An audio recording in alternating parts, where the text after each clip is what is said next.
That doesn't look comfortable. Oh, I didn't come up with that. All right, I've got 6:30. Let's call the meeting to order and start off with the Pledge of Allegiance.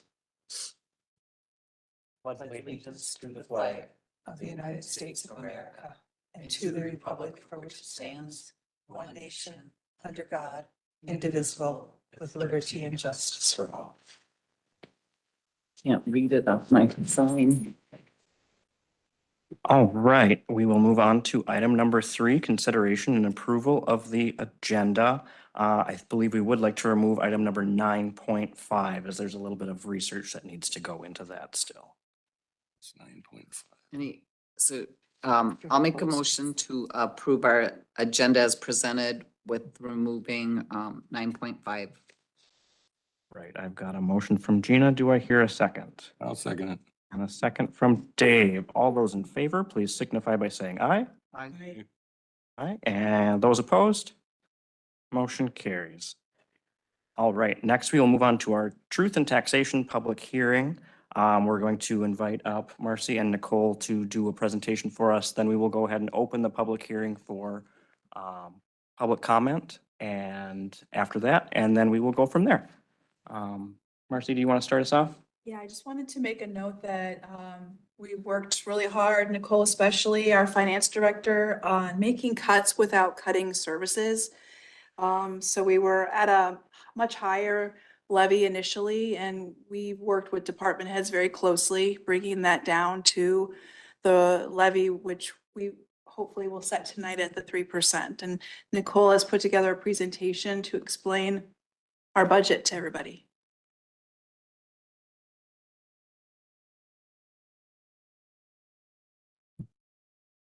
Good evening, council and mayor. Can you guys hear me okay? Yep. Okay. Here, I'm just going to give you a little presentation on truth and taxation, our budget and property tax levy. The full budget detail is provided separately on the agenda. It's 32 pages, so I didn't think I needed to put it into my presentation. So the truth and taxation hearing is being held according to state statutes. The hearing will include the 2025 budget summary, as well as an explanation of financial impact of the proposed tax levy. And then we will give the public opportunities to speak on the levy. And just a little, I put this, I know there's a lot of small words on here, but I kind of wanted to put all this on here to kind of explain the proposed preliminary for 2025 was $2,209,275 with a tax rate of 58.55%. And it was an 8.28% tax levy increase from last year's levy. After working with the department heads and Marcy, we were able to bring the levy down to $2,101,552 with a tax rate of 55.69%. It's a decrease of 5.28% from our preliminary that we had set. So in the general levy, the general fund, it is an increase of $121,628. So that goes for inflation, costs of gas, electric, our professional services, insurance, and to help build up our fund balance. As you all know, but the auditor stated that our fund balance was not up to our policy. So it's supposed to be 31% of our budget, of our next year's budget is what our fund balance should be. We have not met that the last 2 years. So I'm hoping that we can bring that back up. But anyway, we'll go on with, we have a $2.8 million deficit in the gen fund due from paying for the 2021 and 2022 street project, also known as 8th and Gulf, from our cash that was on hand. So rather than using or getting a bond for it, which I know we were hoping that that was going to happen and it didn't, we actually had the cash on hand to pay for it. We will not be paying interest on it. So there's a bonus that I kind of want everybody to focus that we won't be paying interest on it. So yeah, that's kind of, I wanted to point that out. So a slow increase will help us to prepare future budgets to pay back this deficit. It's not included in our budget this year. for the payback. I just want to point that out. The EDA fund levy is an increase of about roughly 2,400. Their max amount is 60,200 this year, and their percentage is based off of the estimated market value of the city. So it's a very, very small fraction. And that's how we came up with that number. And the EDA approved that full amount. Now they have the choice to change that amount, and they had agreed to go with the 60,200. The capital fund levy, it's an increase of 11,701. That's to cover our ECE loan that we took on. The loader payment, a new bucket truck, and a ladder truck that we were preparing for next year. The debt service fund levy is based off of our debt service schedules that's provided by Ellers. So it is a decrease this year of 83,576 according to the schedule. It will go up next year. It's going to go up the next year after that. We did take on a new bond this year, so that'll be increasing as we go. HRA fund levy has an increase of $9,000. Just like the EDA, they are allowed a certain percentage of the estimated market value of the city, which the max amount was 61,428. They agreed at their last meeting that they would like to lower it to 55,000. And that's where the 9,000 increases. It was at, well, I guess I did not put that on here, what it was at last year. I want to say it was 46,000. 45 or 46. Yeah. And then I would just want to have a reminder that tonight we're discussing the city share that is on your tax statement, not property valuations, not the county share, not the special levy share. I think there's also state on there. So this is, I took and put like a tax statement, took a little screenshot of them. So this is roughly, let's see if I can use this. We are focusing here. This is the city share. So it's the second line in your breakdown on your property tax statement. That is only our portion that we're focusing on. We're not focusing on this bottom line. So on this one that's on here, it shows that it's a 16.767% increase. That's not coming from the city. And so if you look at this one, I'll give you an example. Actual 2020-24, 1,268.66 with, and this is based on our 8.28% levy that we approved as the proposed. It was so it would raise it up to $1,524.10. Okay, that's going to decrease because I'm presenting to you I'm presenting to you a 3%, not an 8.28%. So that amount will go down on their tax statements. So again, we're just focusing on the city share on the tax statement, not the whole tax statement itself. And again, I just put who levies for property taxes. We have counties, the cities, townships, school districts, states, and then you have your special taxing jurisdictions like the HRA, EDA, watershed districts, and so on. A few key steps to remember in the process is, number one, the county assessor determines the estimated market value for each parcel in the city, then calculates the market value exclusion if eligible. The exclusion affects each property independently, and this is what determines the taxable market value. The other thing is the legislature sets the formula for tax capacity based on Minnesota classification rates. The county assessor calculates the tax capacity for each value of the property. Tax market value times the classification of your property is the tax capacity. The city council adopts a preliminary budget or tax levy in September. And then, of course, now after a public hearing, the city council will adopt a final levy in December. And the final levy amount is sent to the county auditor for final calculations for each property taxed. Just to go over some of our general fund expenses, the proposed general fund budget for the expenses for 2025 is $2,822,972. This includes services for like city council, admin and finance, city assessors, city building, library, planning and zoning, licensing and elections. Then we have public safety, so police protection, it's what we pay for the county for police, fire department, fire and life safety, legal services. Also includes public works, the street maintenance. So this is all operating stuff.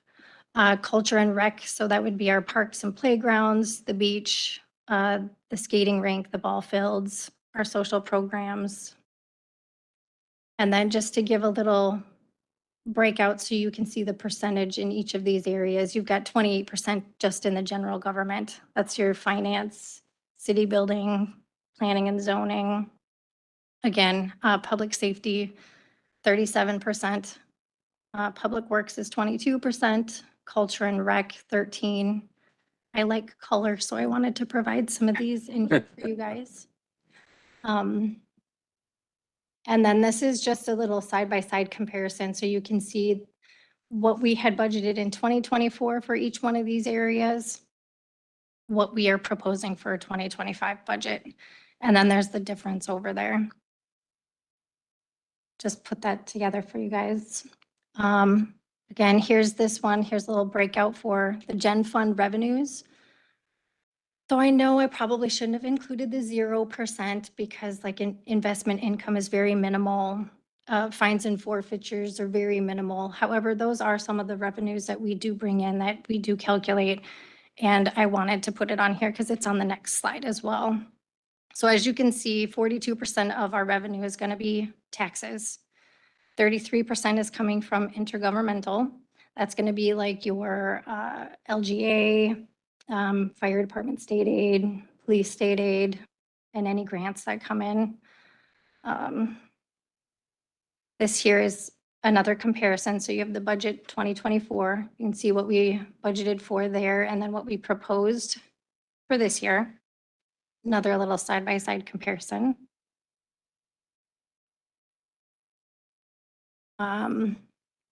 Proposed capital improvement fund. I know this wasn't, we didn't go over this last year for our presentation, but I wanted to put this in here because I think it's important. So for the proposed capital improvement fund budget expenses, we have $368,864. So this includes our debt service, public safety, public works, parks and public buildings this year. I didn't include all that could be in these areas. I included what is currently in our budget this year. So our debt service is the debt due on the ECE loan. We have a ladder truck, we have a ladder truck on our capital. Street maintenance would be the bucket truck and the loader payment. And then parks and public buildings we have in there for, I believe it's for the gazebo at Robinson. And then I put another little chart together here. Public safety, we see is 68% of our capital budget. Public works is 26%. Parks and public buildings is 4%, and then our debt service is 2% of the expenses. And then another little side-by-side to show you the comparison from last year's budget for these line items that we're budgeting for this year.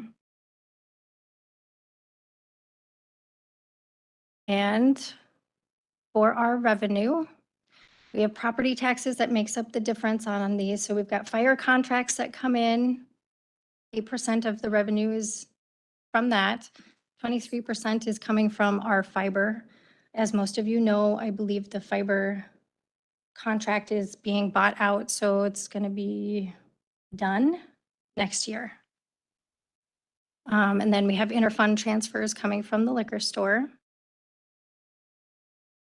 And another side-by-side comparison for you guys to see what we budgeted for in 2024 versus what we're budgeting for in 25. And then some local factors impacting any tax increase or decrease. We got change in individual assessed market value is going to affect that. The market value of other properties in your taxing district, real estate market value inflation or deflation, you have possible change in property classifications, property improvements, and property improvements not previously taxed. The city, county, or school district budget and levy may change. Special assessments may be included in your tax bill. And then impact on taxpayers. If the proposed 2025 budget is adopted, the city will request Pine County to collect the $2,101,552 from city taxpayers to help pay for these city services. This would be a 3% increase from 2024. And then I did do a little tax levy summary and comparison so you can see the gen fund. So our gen fund and EDA are combined as one, commingled, if you will. I did break it down off to the right here so you can see that 1,211,358 is for the general fund operations, while 60,200 of it is the EDA out of that top number. Capital projects and equipment, 218,256. Debt service for obligations due on our bonds, 556,738. And then HRA with 55,000. And those total up to the $2,101,552. The amount of property taxes paid on an individual property may vary greatly, and it's dependent upon each element of the property. So tax classification, residential, homestead, non-homestead, industrial, commercial, apartments, they all have different tax classifications there. And I put together this tax impact. These are actual properties that I actually used in here. I didn't list like what properties they are, but these are real live 2024 taxable market value. This is what it is in 2025. So these are like real numbers. That top one, residential non-homestead, 229,000 in 2024 is what the taxable market value was. And in 2025, it went up 265,300. So last year's taxes for them, for the city share, was roughly around 1,269. It's going to increase $209 for the year. Okay, not for the month or per month, it is for the year. So if you, and you can take and go down each one of these. I tried to get a wider variety in here than we've had in the last year. So I got some residential homestead, in the 100,000s, 200,000s, 300,000. I even found one for in the 700,000, where if you look at it, it's 704, 300,000 is the value of it from last year. And this year it went up $70,000. So of course they're going to have a higher increase. It was a $993 increase for the year. And again, these numbers are based off of the prelim city net tax capacity. It also goes off of the valuation, their tax classification class rate. And this also does not include the $2.8 million deficit payback. I just want to point that out again, where that's not in our budget for this year, but it will need to be talked about and put in our budget going forward next year. So some final points to remember: the assessor's valuation process is separate from the property tax determination process. The assessor estimates the market value prior to the local government budget process. The assessor uses property values as of January 2nd of each year. That is the assessed value as of January 2nd, 2024. Is the value, I might have messed up there, is the value used to raise taxes payable in 2025. However, any change in value on your property and any change in value on other properties in your community will affect your property taxes. So action I am requesting tonight is to approve Resolution 2024-1204-45, adopting the 2025 property tax levy in the amount of $2,101,552 and approving the 2025 budget for the city of Pines City. And I put in on the last slide here, just another little breakdown of our general government fund, EDA fund, being $1,271,558. Our debt service bonds $556,738, our capital improvement fund of $218,256, and then our HRA of $55,000, giving us the total of the $2,101,552. Thank you, Nicole. All right, at this point in time, would somebody like to make a motion to open the public hearing for truth and taxation? So moved. Motion, Second. motion from Gina, second from Mary Kay. All those in favor, please signify by saying aye.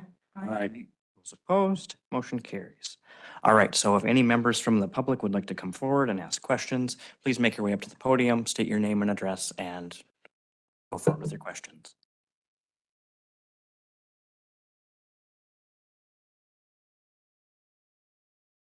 Right, and I will ask again if anybody would like to step forward and make public comment for the truth and taxation portion of this meeting. Please come forward to the podium and state your name and address. And then I will ask for a third and final time if anybody would like to come forward and speak to public forum for the truth and taxation meeting. All right, and then we will accept a motion to close the public hearing. So moved. Motion from Dave. Do I hear a second? I'll second. Second from Mary Kay. All those in favor, please signify by saying aye. Aye. Those opposed, motion carries. All right, then we will move on to item number 4.2. This would be the approval of the 2025 budget. This would be resolution number 2024-1204-45. I'll make a motion to approve that resolution. Motion from Mary Kay I'll second. and a second from Gina. Do we have any further discussion from council? Just like to say, Nicole, that it was really comforting to hear you give your presentation. I feel like I've been understanding what you've done all along. You did a nice job presenting it tonight, and thank you for all the hard work that I don't think you get enough credit for. It's been a long year for you, and you have really worked hard in your department to get it all accurate, up to date, and easy to follow. So thank you. Thank you. And we all echo that. Yes. I like the colors. It's cool. All right, we've got a motion and a second on the floor. This is a resolution, so we'll move forward with a roll call vote. Dave, Yes. Mary Kay, Yes. Gina, Yes. and I will also vote yes. That motion carries. All right, we would then like to take a quick 5-minute break before we jump into our normal council meeting here.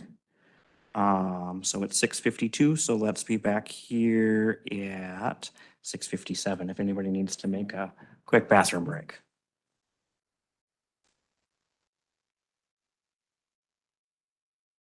Nice job. Nice job.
That sucks that not all the pictures were, or not all that stuff was. All right, I will bring the meeting back to order here, and then we'll move on to item number 5 on our agenda. That's public forum. This is an opportunity for citizens to present items to council that are not on the agenda. Each presentation is limited to 3 minutes with a maximum of 15 minutes set aside. If your item needs follow-up from city staff, city staff will arrange that. If anybody would like to step forward for public forum, please make your way to the podium and state your name and address and your concerns. Another paper, right? I will ask again, if anybody would like to step forward for public forum, please make your way to the podium. And a third and final time, if anybody would like to step forward for public forum. Hearing none, we will move on to item number 6. This is our sheriff's update. We do not have a member of the sheriff's department here tonight. Does anybody have any questions or comments? I'm just curious, maybe we could talk about that, but I get these alerts now and it's telling me that there's a lot of thefts going on in Pine City and it points to this. I don't know why I get it on my computer. I signed up for something, but it concerns me, you know. There's, it seems like, you know, in our city proper, there's a number of reports. I don't know if they're, how serious they are or not, but it would be nice to have, to encourage again, to go back to the sheriff's department, encourage that they come and talk to us about those things. Who is your report coming from that you get on your computer? I don't have any idea. I'll look it up. One thing we put on the agenda here is the report we get from the sheriff's I did. office. Okay, and that will list each call that came in. Yeah. In that vein, we would like to take those reports and study them Yeah. more and kind of categorize the type of calls so we can understand what kind of services we're getting and what the need is in our community, Yeah. whether it's traffic stops or nuisance calls or mental health calls. And I think we can provide better service if we understand what the calls are. Yep, I agree. Absolutely. All right, any further comment on the sheriff's report? Right, then we'll move on to item number 7. These are our fire call updates. So I noticed that other cities added the fire calls, like we do add I think this spring we started adding the police calls.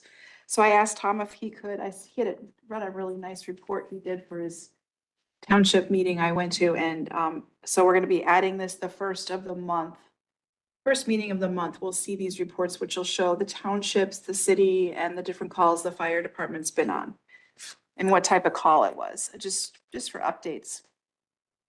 I think, again, it's just informative for us. And I think we used to get them. Yeah. Yeah. I'd like to see these updates. You know, monthly, I'd be happy to do that. The one question I did have though, because this is a year to date, Uh-huh. but if I'm gonna do them monthly, I can do them just. Sure. That's, you know, won't affect me, but I think you can ask the rest of the council. Do you want year to date every month? No, I would think just a monthly one, just to see what's going on. It would be, Is that easy I for think- you to run? any of that is helpful. If it gets to be too much, Yeah. Let me, request quarterly or something. Please. Okay, okay. thanks. Thanks, Tom. It just helps everybody understand what's going on and. So thank you. Right, then we'll move on to item number 8. That's committee and department reports, or department reports, excuse me. Is there any comment on our department reports? All right, hearing none, we'll move on to item number 9, our consent items. Would anybody like to make a motion to approve the consent agenda? So moved. Motion from Gina, do I hear a second? I'll second. And a second from Dave. All those in favor, please signify by saying aye. Aye. Those opposed? Motion carries.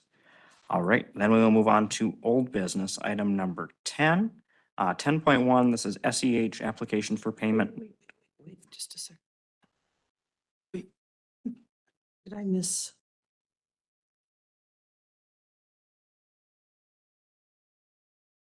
We did pull one item out of the consent agenda, presented at a later date. Okay, I'm sorry. We voted on that, but I wanted to ask about one thing. Can we go back? Sure. I just wanted, on the check detail report, there's this whole section on Amazon purchases. And I just wanted to go through what is the process for that so that you can determine how those purchases work. Okay, so we do have all purchases now come through one person. With Amazon, there are people who are allowed to make purchases. And what happens is they get charged, let's say Amazon. Then we get the statement to the finance office, and each item is looked at, and there needs to be the backup for what it's for what department and what purpose. So each receipt is looked at for each of those purchases by, for sure, 3 people. It is after the purchase was made. Amazon is not. Amazon, we pay by invoice. Right, but the purchase has already been made and then we pay it Oh, afterwards. correct. Yeah, so we see it after it's been purchased, but that is where we would correct any mistakes. If it were to be, let's say, a personal expense, we would catch it by the 3 people that are reviewing each charge. Okay, I just found that very interesting, the process, and I thought it was interesting information for everyone. It's a to hear. nice checks and balance for, We haven't always had that, so I appreciate that we do have it now. We have that with BSNA and the software program. It's automatically set up, so it goes to the through- department it knows head. to go who to. Yep. Yeah. Depending on the dollar amount, it knows who it needs to go to and the levels for Awesome. approval. Thank you. All right, now we will move on to item number 10.1. This is SEH, application for payment number 5.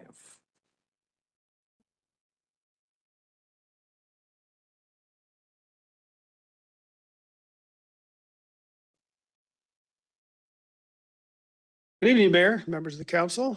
Nice to see you. Closer than usual. Yeah. how about that? Big room. So in the packets is pay application number 5 for the 10th Street project. This pretty much includes anything from this year, the seating, the signs. Are the yield signs in, Mr. Hill?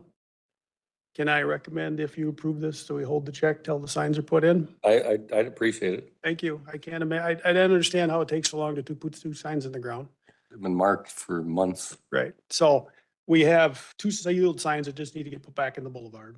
And 1 or 2 signs to go back up at the end of the street. So if you approve this, I'd recommend just hold the check till I let Marcy know the signs are in and we're fine to let it go. Because we've asked them 3 or 4 times and Yeah. apparently we need to ask Meaner. Can we put signs in when it's? Oh, yeah. Oh, yeah. frozen? Oh, yeah.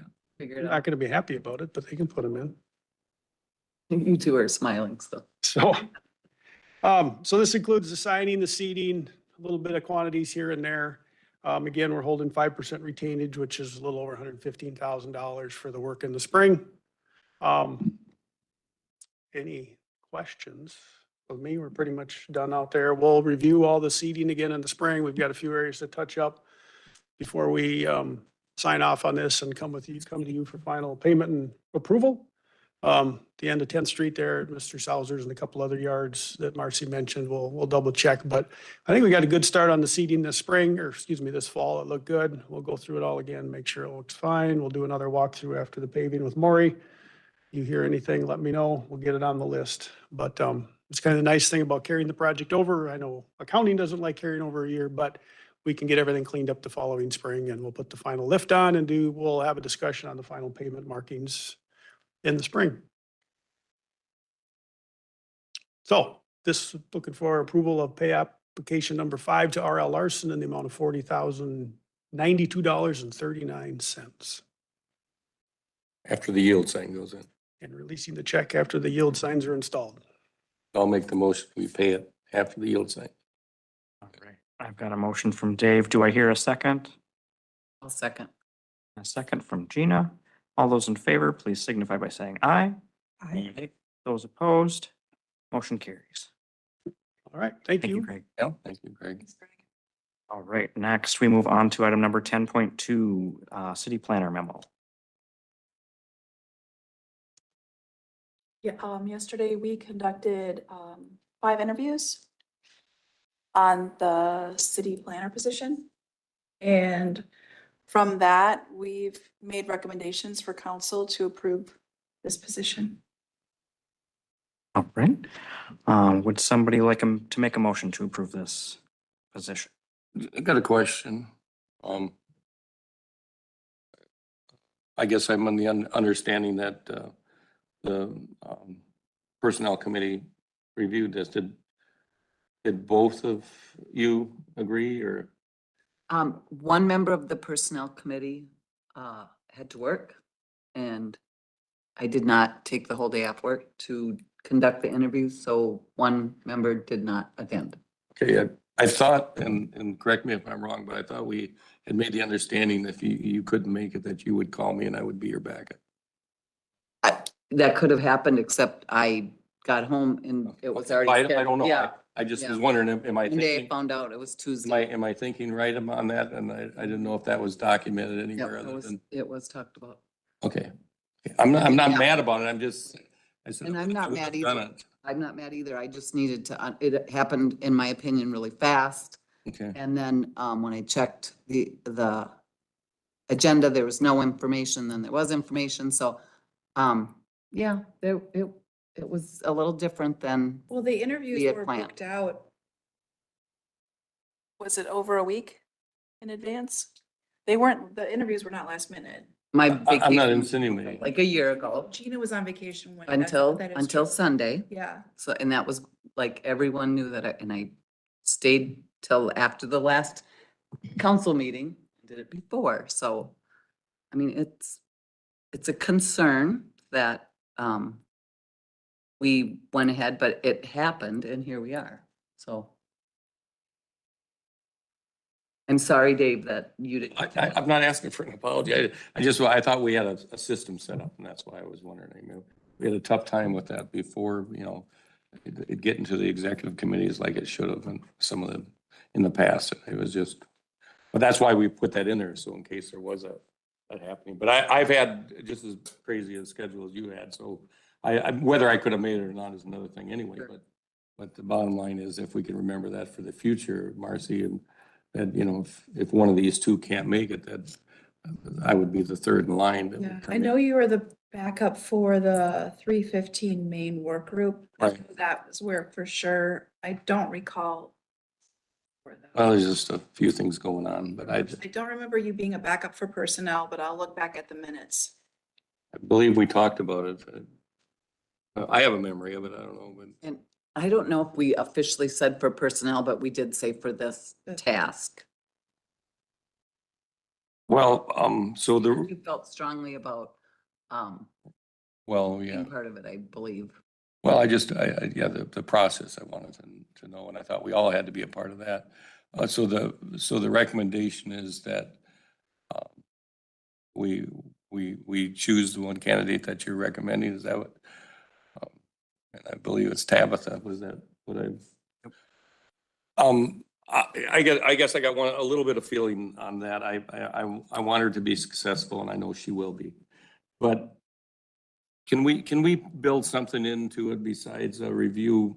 I'd like to open it up and say that we need to put out an RFP for help in that position because until she gets 100% in control and maybe eliminate that MSA and go with a contract labor at a decent rate. And the rates aren't that bad right now.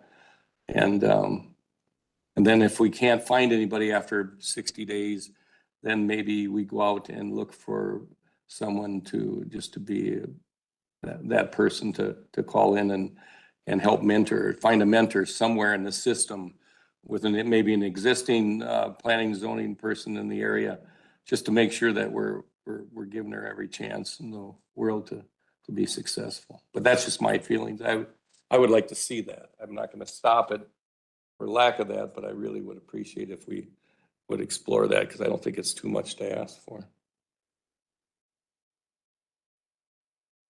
Thanks, Dave. Any further comments or would someone like to make a motion? Would you like to form that into a motion, Dave? I could if, and see if I'll get a second, but I guess that's me, my motion. I would approve a probational period. And what was the probational period gonna be? It would be automatic 6-month probationary That's all, period but- with it states the option to extend it if needed. And I understood that part, but I would like to throw in that we need to reach out and see if we can find a mentor. And I'd like that added to it and, not saying it's gonna stop what we're doing, but I would like to see that entertained.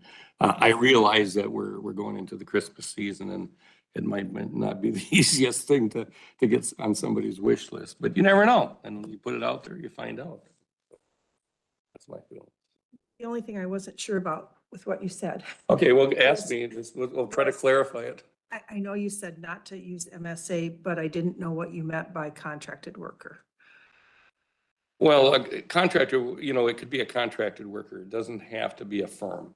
But could it be a firm? It could be a firm. Okay. Yeah, I'm not opposed to that either, but Yeah, I I just mean- wanted to clarify that a little bit so that Yeah. Marcy is clear on that, who she could look for, because I think a firm might be, I'm not 100% sold on MSA's work and I haven't been for years. And I just thought it now maybe once we're making a change in this position, we make a change in that position too.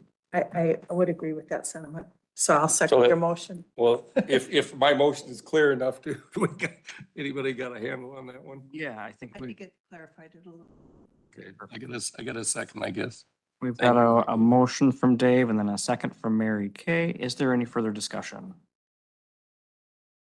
Hearing none, all those in favor, please signify by saying aye. Aye. Those opposed, motion carries. All right, then we will move on to new business. Item number 11.1, request for approval, Fire Department, 2024 FEMA AFG grant.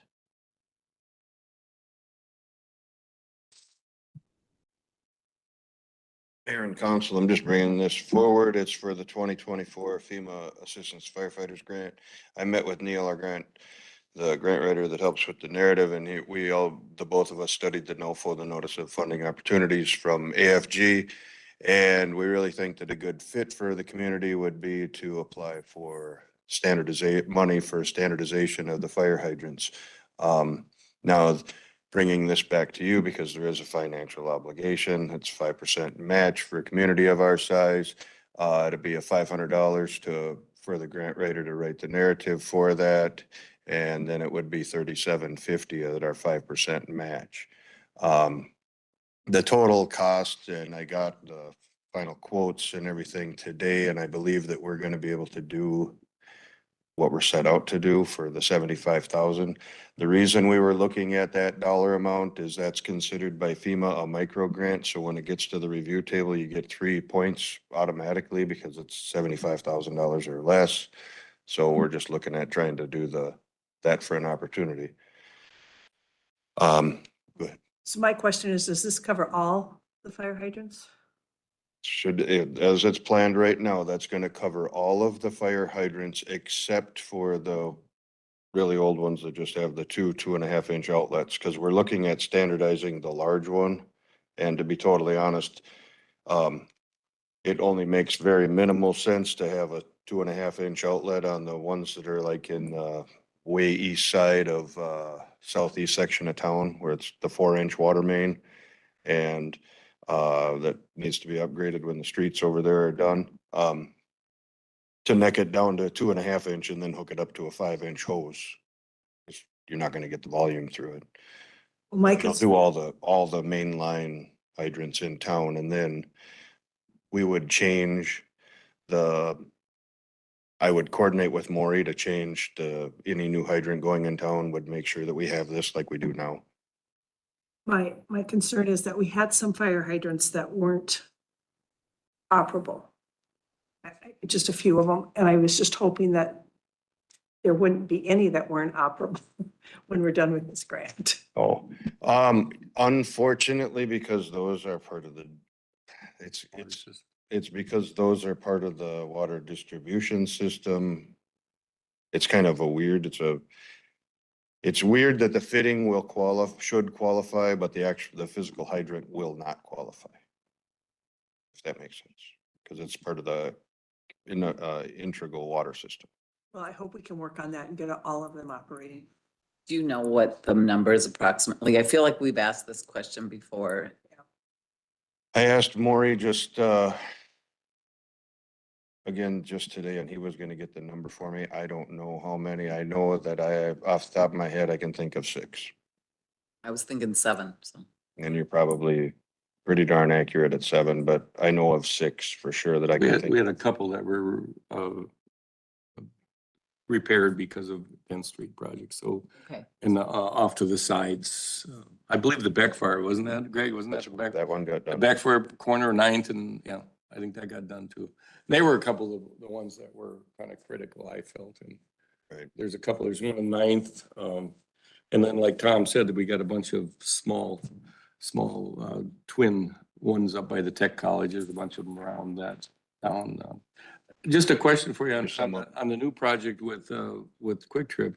We should be able to get those mounted right from the start if they're gonna change any of those or add any hydrants to that system. I haven't looked at the Well, plans. We would specify those in their code or in their review. Adam and Okay. I would specify those.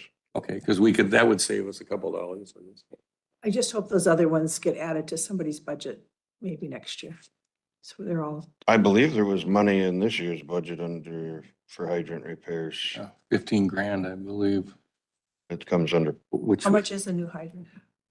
anywhere from 5 to. if they have to do a whole hydrant, probably close to that 15,000, but Easily. normally they can put a new head on Mhm. and stuff, but I believe there was money in Public Works' budget for them this year.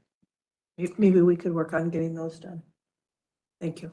And I would also, if you guys can work together and figure out between the ones that don't work and the ones that are too small, what that is, so we can just kind of keep that on our radar for.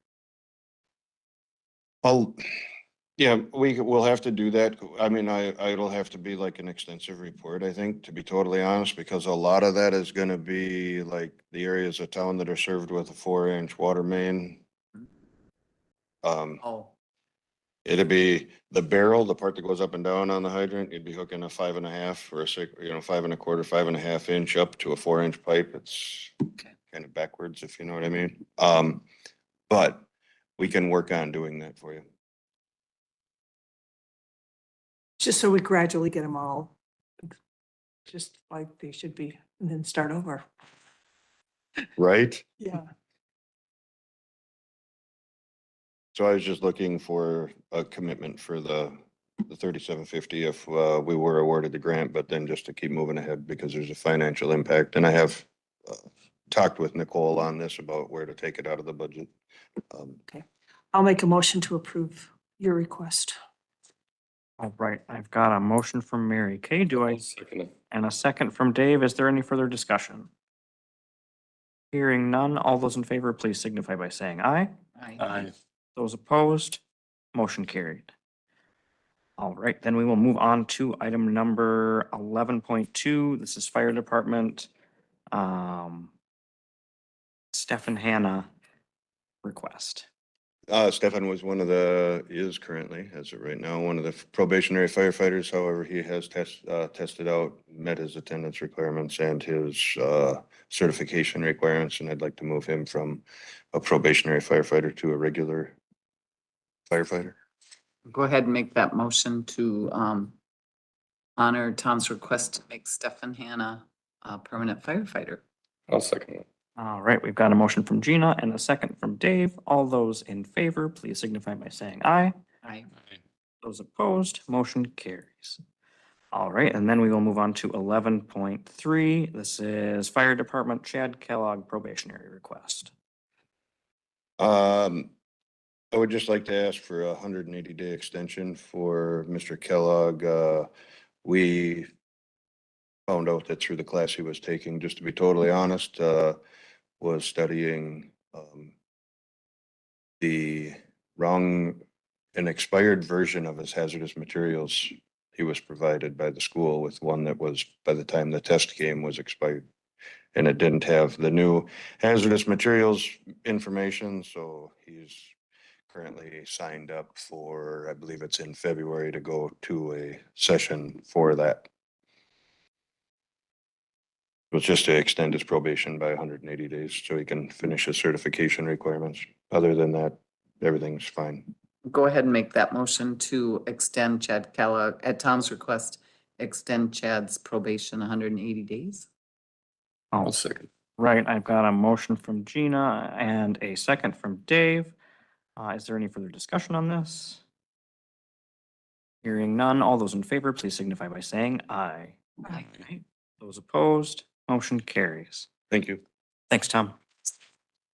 All right, then we're gonna move on to item number 12, the mayor's report. I've requested that we bring back committee reports to the city council meetings. I think that provided a lot of valuable input from our various committees back to council, and then I will ask at each committee to do the same where, remember on planning, we used to kind of, council would update the planning commission as to what projects were approved and how they were going and what the status was. So I'd just like to bring those back. And we talked about keeping it on each council meeting, so the meetings that have happened in that 2-week period are the ones that we'll get the update on, so it doesn't get update on meetings that happen at the end of the month, and see how that works, if we need to change that. Probably put it at the beginning of the meeting, I think would be that's where I've seen at other councils that they generally go at the beginning of the meeting after the public forum. Okay.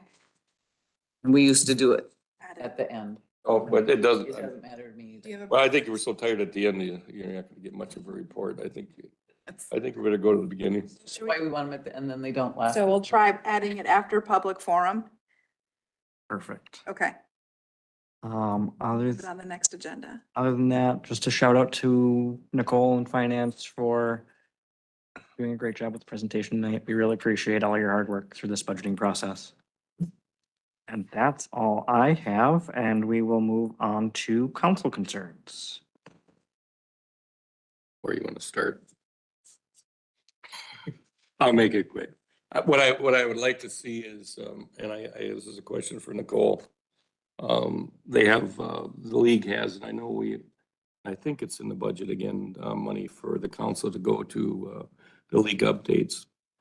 I'd like to see new council members, we can't require them to go, I think encourage them to go. And, anybody that's been on over 2 years, they have an expert course. The interaction that you get at this is just, it's really very valuable. And, you'd think you'd have time to relax and sit in the hot tub, but I didn't. I had more time to talk to a lot of more people in a lot of different cities our size with council members when I was there 2 years ago for the new council, and it was very informative. I sat down with people from North Branch and Princeton and more on stuff that were on their first term, and just to see what they're going through and some of the different things, but then also the interaction at the tables during breaks. You got to talk to people from all over the state and find out what's giving them grief and what's not, and what's working and what's not working. And it was well worth the time. And I encouraged our new mayor and Mr. Swanson to be part of that. The cost isn't that much. We would still stay under budget, I'm sure. So. And I didn't know if that would be better to spend it this year with using last year's money or the next year. That's why I'm bringing it up today for the registration part. That's all I got. Thanks, Dave.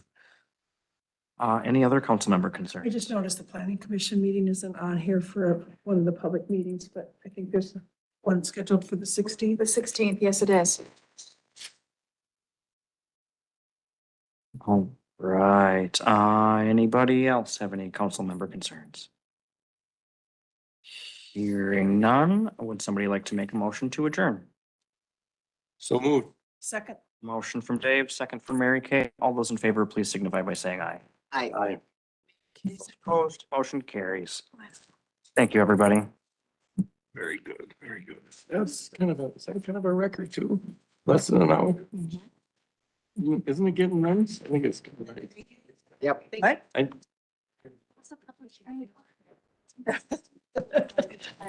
Sorry. At a public hearing? She said it was a public hearing. Okay. You get my age, you can't afford any more than an hour. That's more than I want to give up.